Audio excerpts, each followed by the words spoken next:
Yes, definitely. Are you in a relationship, first of all? I was, but see, relationship is really hard for people living with HIV, right? Tell me about It's it. extremely hard, extremely hard. And as someone who's vocal about it, it is worse for me, right?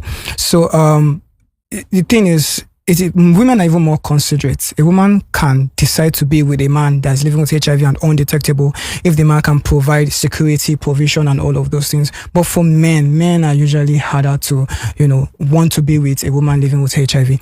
And, I was in a relationship and we said it was going to be private, but I got to discover that the person I was with, right, was now hiding me. And you see, anything hidden is easily discarded. So, and I didn't want that. I was not, okay with that. And so we had too many issues. So one day I was in her house and I made a video and her best friend saw it.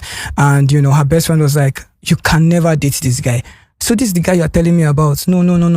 Just look at all the things he has said online about himself. Everybody knows HIV. How about your kids, and all of those things. And immediately I heard that voice note because I was with her when she played it. I looked at her eyes and I knew that this was not going to work, right? I knew it was not going to work. So that was when I decided to start my own matchmaking platform.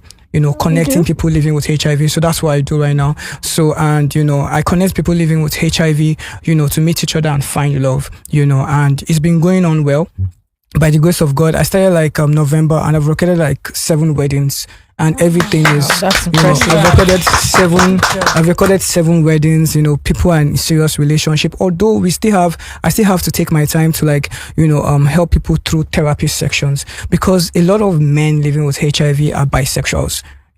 So most of them are gays, so they have to be with a woman to cover up that they are gay. So they end up doing both genders, right? So if I bring 100 men living with HIV, if I bring 100 men living with HIV right here, 75 have probability of being bisexual. I am not bisexual.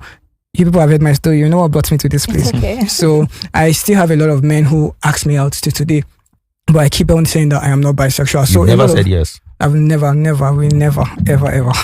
So yeah, so the matchmaking platform is just what I'm doing right now, and it's working because since I came out to publicly say I have HIV, I'm a very good photographer and makeup artist, but I've been unable to work. So matchmaking platform is what keeps me busy, and it's been going on well.